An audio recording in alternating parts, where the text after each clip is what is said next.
Mohon tarik nafas. Jika James Simon mendapatkan hasil tahunan 66% selama 70 tahun seperti Buffett, maka hartanya adalah 63 kuintiliun 900 kuadriliun 781 triliun 780 miliar 748 juta 160 ribu dolar. Selamat datang di Bedah Buku. Kali ini kita masuk ke bab keempat dari buku The Psychology of Money. Subbab dari bab 4 ini dinamakan dengan penumpukan yang membingungkan. Dalam bab ini, dia menjelaskan tentang terjadinya zaman es. Kenapa ya di dalam buku yang membahas keuangan malah membahas tentang zaman es?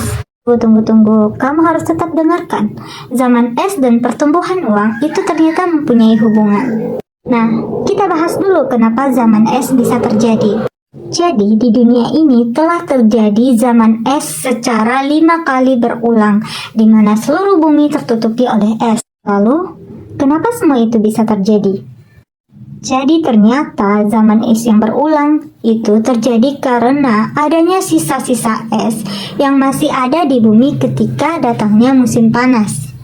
Ketika datangnya musim panas dan sisa-sisa es itu masih ada, maka terjadilah musim panas yang sejuk. Dan di mana musim panas yang sejuk itu tidak mampu menghabiskan es-es yang ada pada musim es sebelumnya. Nah, kemudian ketika musim panas berlalu tentu datang lagi musim es. Nah, ketika musim es dan musim panas terus bergilir dan pada titik akhirnya bumi mempunyai sisa es yang banyak dan mempengaruhi iklim yang menyebabkan bumi sepenuhnya terpenuhi oleh es. Nah, sekarang kita hubungkan dengan pertumbuhan uang. Kita bisa melihat dari kisah Warren Buffett, yaitu seorang investor besar dengan kekayaan 84, miliar dolar dengan 84,2 miliarnya diperoleh saat beliau telah berumur di atas 50 tahun.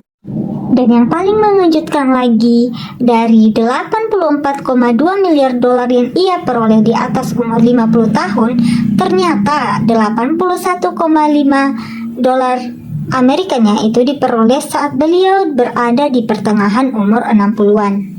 Nah, ini adalah suatu kuantitatif yang luar biasa. Hal ini bukan sekedar Buffett seorang investor yang hebat, melainkan Buffett telah memulai berinvestasi sejak umur 10 tahun. Sebenarnya, jika kita membandingkan kehebatan Simon dengan Buffett, itu sangatlah berbeda. Karena jika kita membandingkan, Simon itu mampu melipatkan atau menumbuhkan uangnya dalam 1 tahun itu 66%. Namun Buffett hanya mampu menumbuhkan uangnya 22% setiap tahunnya. Namun, jika kita melihat total keuangan mereka pada waktu yang sama, Simon hanya mampu menghasilkan uang sekitar 21 miliar dolar, sedangkan Buffett dengan kemampuan pertumbuhan uang 22% per tahunnya mampu menghasilkan uang 84,5 miliar dolar. Artinya di sini, Simon tidak lebih kaya daripada Buffett. Kenapa bisa seperti itu? Padahal kemampuan Simon menghasilkan pertumbuhan uang lebih besar daripada Buffett. Jawabannya adalah karena Simon tidak memiliki jumlah tahun penumpukan yang lebih banyak daripada Buffett. Atau bisa dijelaskan bahwa Simon mempunyai tahun pertumbuhan uang yang lebih kecil.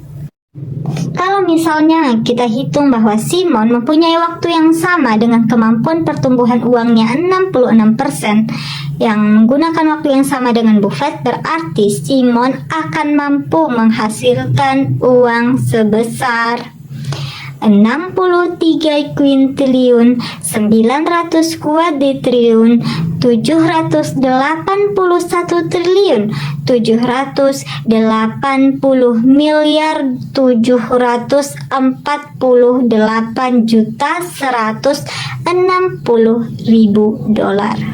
Tarik nafas ya. Itu adalah angka-angka yang konyol dan tak praktis.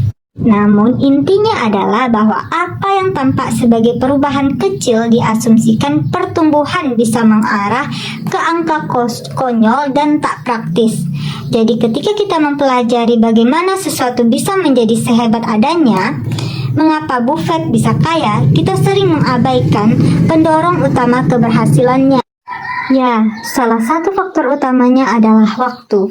Dengan perubahan yang kecil terus kecil seperti adanya musim es di dunia itu, kita melihat bahwa terjadinya perubahan musim es secara keseluruhan di bumi itu terjadi karena adanya sisa-sisa es yang terjadi pada musim-musim es pada sebelumnya. Begitupun dengan investasi atau keuangan. Ketika berjalannya waktu, yang membuat sesuatu itu akan menjadi besar adalah sesuatu yang diupayakan, hal-hal kecil yang diupayakan sebelum hal besar itu terjadi. Di sini, investasi bagus belum tentu perihal meraih hasil terbesar, karena hasil terbesar cenderung terjadi sekali-sekali dan tak bisa terulang. Yang lebih penting adalah mendapatkan hasil lumayan yang bisa diandalkan dan diulang selama-lamanya. Barulah penumpukan bisa menggila. Sebaliknya, meraih hasil besar yang tak bisa dipegang mengarah ke beberapa cerita tragis. Nanti kita akan bahas di bab 5. Terima kasih telah mendengarkan.